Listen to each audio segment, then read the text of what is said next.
北海市政府大门外，一声声巨响划破了天空。蓝色轿车直撞权力招牌，黑色武装车是横伸拦截，密集的枪声、白烟、勇士的呼声。就在同一天，贵州西丰数百人棍棒守夜，村民怒吼：“先挖习近平祖坟！”西北大学因为学生一句“共产党倒台，你们去摆摊”，就被开除了学籍。与此同时，中共农业部、农村部下达死命令，防止规模性返乡治乡。3亿农民工被城市吐出来，又不许回家。这只是巧合，还是2025年中国火药桶的引线已经真正的被点燃了呢？当枪声在地方政府门口响起，中南海还能稳得住吗？观众朋友好，这里是大时局，我是唐月。2025年11月24日中午，大约12点17分，广西北海市北京路1号北海市政府大门外，一辆蓝色轿车突然加速，像离弦的箭一样直冲政府大门。但很快，一辆黑色的武装巡逻面包车猛地横身挡了上去，侧向撞向了蓝色轿车，硬生生地把它顶的是原地打转。紧接着，砰砰砰砰砰，密集的巨响在广场上炸开，节奏是快得让人分不清是枪声还是震爆弹，还是棍棒砸在车身上的闷响。刺鼻的白烟迅速地弥漫在市政府门前的空地上，把整个画面是染成了一片灰白。视频画面显示，有数十名手持防暴盾牌的特警、公安还有保安从四面冲上前，把蓝色轿车是团团围住，有人抬盾，有人挥棍，一起朝车窗、车门猛击。随后，驾驶座的车门被硬生生地扯开，一个穿白色衬衫的男子被5、6个警察抬手抬脚，像抬一袋大米一样从车里拽了出来，重重地被摔在了地上，随即被脱离画面。现场有很多民众围观、议论，还有拍照。北海本地居民王女士向大剧园确认了这件事情，说当时消防、武警都来了，但是没有伤人。至于是否有开枪，她不确定。王女士认为这件事情挺严重的，她说这个事件整个北海是第1单，中共建政以来还第1个，所以当局很重视，这是个大事。北海市市长刚上任，刚来不久，还不到1个月。截止目前，官方不仅没有发布情况通报，还封锁了网络。但是在抖音上，截至25日下午，仍然能搜到这样一串热词，比如北海市政府被撞、北海市政府枪击事件、北海市政府今天最新消息手榴弹、北海市政府门口追捕原因、北海市政府门口大量市民。在海外社交平台上，网友的留言比画面更直白，每一类似案件都是被中共逼出来的，冤有头，债有主，这次总算找对了地方，终于撞对目标了，中国人加油！他们终于明白开车可以冲政府而不是学校这个道理了。勇士，中国人已经快崩溃了，在高压抓捕、晋升的恶劣环境下，终于开始有人明白敌人就是政府。这不是孤立事件，这是2025年中国火药桶的第一声巨响。朋友们，接下来是一段工商时间。有一位年轻的女孩子在旅途中，因为天气干燥，手指出现了不少肉刺，拔掉后手指都在流血。一般这种情况呢，需要好几天才能恢复。她吃了2支红海参凝胶之后，结果2天就好转了。这个产品是用当地海女亲自下海采到的珍稀红海参做成的，配方就是90%的深海野生红海参，再加上10%的韩国红参，再加上纯天然的蓝莓原液，透过专利发酵做成果冻口感的口服凝胶，清爽不腥，还带有果香。红海参本身就含有18种氨基酸、天然的胶原和活性钙，不仅能促进细胞修复、延缓老化，还能补钙造血、改善气色，对气血虚弱、高血压、肝功能差或免疫力低下的人都很有帮助，非常适合长辈、成长期的孩子、加班族使用。而且1盒30支，带着走非常方便，早上空腹或者是运动后随手拆开就能吃，冰过之后吃起来口感更特别。我们建议大家趁我们现在还有货，赶快下单，不然等我们缺货啊，就要等很久。我有一位朋友非常喜欢这个产品，他怕断货，干脆一次就囤10盒。建议您点击我们描述栏的购买链接，输入优惠码大师局的拼音，还可以享受85折优惠。中国大陆是2盒起卖，4盒包邮，购满70美元美国本土包邮，满260加币加拿大包邮。在黑色星期五购物活动期间，您只要在蓝莓上购买，美国地区凡单笔消费满额再享加码好礼。购物满450美金赠送深黄9蒸蜜参片1小盒，购物满700美金赠送深黄9蒸蜜参片1小盒，再加深黄9蒸蜜黑参1整根。购物满1000美元赠送深黄9蒸蜜参片2小盒，再加深黄9蒸蜜黑参1整根。要说北海市政府门口那辆蓝色轿车到底冤到什么份上，才会把车头朝着权力大门撞过去？这个问题一时没有人能回答。但可以肯定的是，在这个冬天，像他一样走投无路的人不止他一个。11天前，也就是11月13日，农业农村部在云南楚雄召开全国乡村工匠培育及脱贫人口务工就业2稳1防会议，罕见地提出要防止形成规模性的返乡滞乡。这句话迅速被解读为王朝末年级别的警报，因为它背后的数字太可怕。2025年预计有数千万农民工要提前返乡，其中湖南衡阳县一个县明年春节后就将有18.3万人返乡，其中有4万多人是无港可归。四川已经提前3个月有28万人失业返乡，全国近3亿农民工，30%返乡率就是将近1亿人。恶意返乡这个词本来是2022年清零期间的地方官发明的脏词儿，现在被中共自己重新又捡起来了。人民报评论是一针见血，当年鼓励返乡创业，现在不许返乡，不返乡你去哪儿？城市没有工作，农村没有地，这不是政策，这是把3亿人要逼上绝路。在中国官场语言里，防止通常对应的是风险，不是福利。对于一个拥有3亿农民工的国家来说，这句话等于在承认大量打工人正准备被城市吐回农村，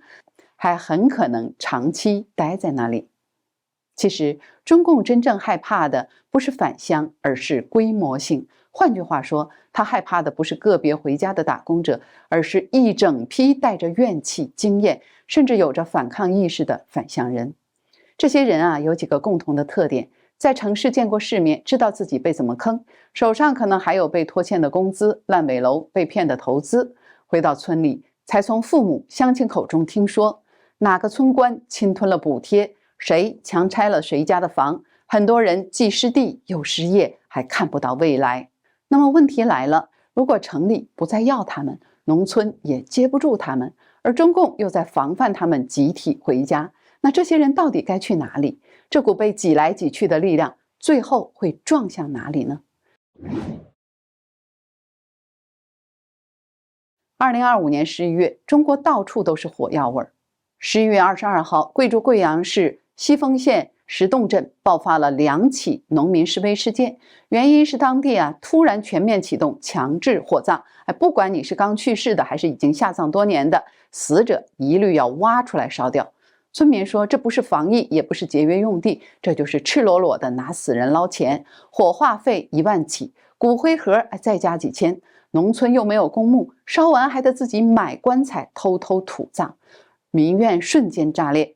当天早上，政府工作组是挨家挨户逼签字，自愿火化同意书，村民直接把人撵出去，当场开骂：你们要挖我们祖坟，先把习近平家的祖坟挖了，敢挖吗？敢来动尸体就试试看我们放不放你们走。中午12点左右，石洞镇木山村传出了消息，当地政府下午要挖出刚下葬3个月的一位老人的坟。不到半个小时，四面八方的村民扛着铁锹、扁担、木棍、镰刀冲到了坟头，几百号人把坟头是围成铁桶一样。有人把村里的大音箱抬到山上，接上电源，循环播放强制火葬必须取消，入土为安，还我祖坟，声音是响彻整个山谷。下午2点，政府带着挖掘机和10几个警察来了，看见黑压压的一片棍棒，车子停在半路，不敢往前开。村民举着铁锹吼道：“再进一步就砸！”最后呢，政府人员只好是灰溜溜的撤退，一铲土都没有敢动。当晚，数百村民打着手电筒，点着火把，在坟山通宵守夜，女人小孩都出来了，场面是比过年还壮观。傍晚6点，离木山村只有4公里的水头村，西丰县副县长强勇亲自带队冲进了一户丧家，逼着交出遗体。死者妹妹哭着挡在灵柩前，强勇抬手就是一巴掌，把人打得嘴角流血，脸瞬间中气。这一下彻底点燃了全村的怒火。10几分钟内，几百号人把丧家小院是围得水泄不通，棍棒、石头、砖头一起上。有人直接把强勇堵在墙角，怒吼：“打女人算什么本事？有种去北京打啊！今天不给交代，你们一个都别想走！”强勇被逼的是满头大汗，只能喊：“医药费我全包！”村民回得更响：“拿我们的税钱包，滚！”对峙从晚上7点持续到凌晨3点多，期间有人推搡警察，有人把政府车的玻璃砸碎。最后，强勇是趁乱从后门溜走，留下了几个小干部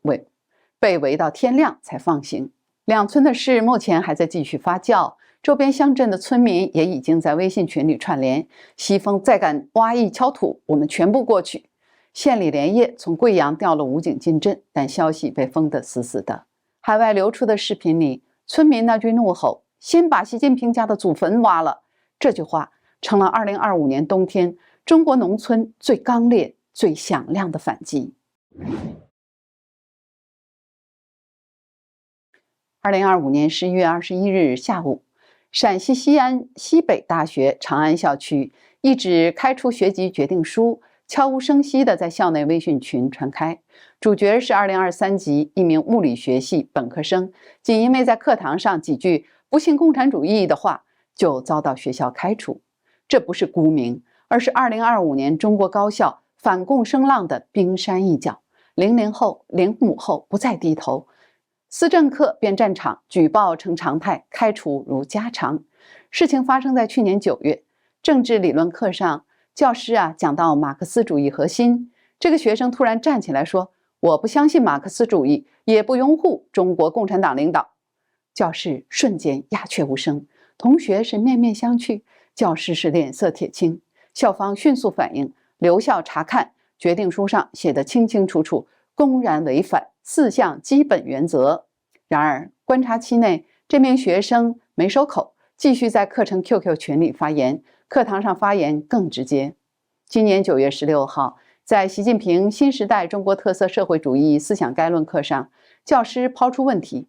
共产主义理想与民族复兴的关系是什么？他冷笑回击：没有关系，没有共产主义，民族也能复兴。随后辩论爆发，持续了半小时。他补刀说：共产党倒台，你们这些马院的教师都得去南门外摆摊养家。全班哗然。事件被同课堂的学生匿名举报到校纪委。11月21日，校方开除了这名学生，并在校内群中封锁消息。有海外网友留言说，这是文革 2.0。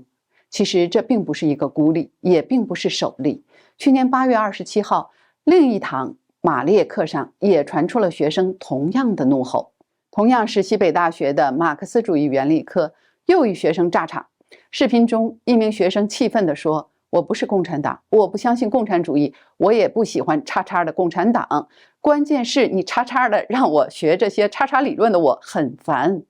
有网友在视频下留言说：“敢站起来的都是真汉子，马院就是洗脑场。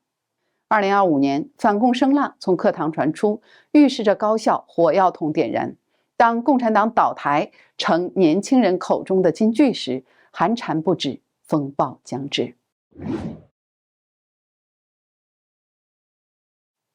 这北海的枪声，贵州的首坟，校园里大学生的反共声浪，单看任何一件，都可以被官方定义为个案和突发事件的情绪极端。但放在2025年这个时间点上，他们更像是那口即将失控的高压锅中发出的刺耳预警。就在经济下行、外交孤立、体制内清洗，还有社会情绪积累的多重叠加之下，失业返乡的打工人、被挖祖坟的村民、撞政府的司机、被开除的大学生，已经不再是4种人，而是同一场风暴的不同侧面。接下来的问题是，当政权一边没有能力真正的兜底，而另一边又只能不断加码维稳封口，这套维稳机器会不会开始出现超载和失灵？尤其是3亿农民工，他们是前20年中国奇迹最重要的燃料，基建狂魔的工地上有他们，出口工厂的车间里有他们，外卖快递平台经济也靠着他们撑着。但到了2025年，上不能留城，下不能返乡。就在这样的节点上，任何一个社会冲突都不再只是地方问题，而是随时可能被引爆，成为直指中共政权的政治危机。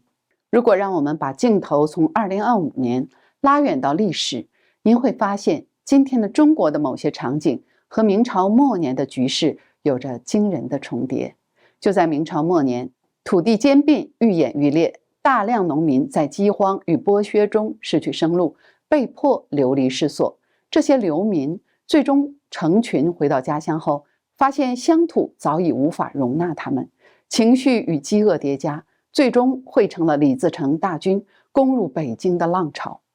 2025年的中国正上演一个现代化的版本，土地兼并以资本开发和地方财政的方式重新出现。3亿农民工在经济寒冬中遭遇失业潮，大量人群想返乡，却面临防止规模性返乡治乡的政治拦截，而被挡住去路的愤怒开始以极端方式外溢。北海市政府大门前，那辆蓝色轿车撞上权力象征的瞬间，就是最鲜明的写照。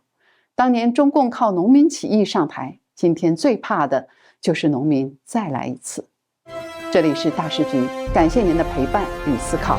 欢迎您订阅、分享并打开小铃铛，让我们一起在动荡中坚守真相，在黑暗中点燃希望。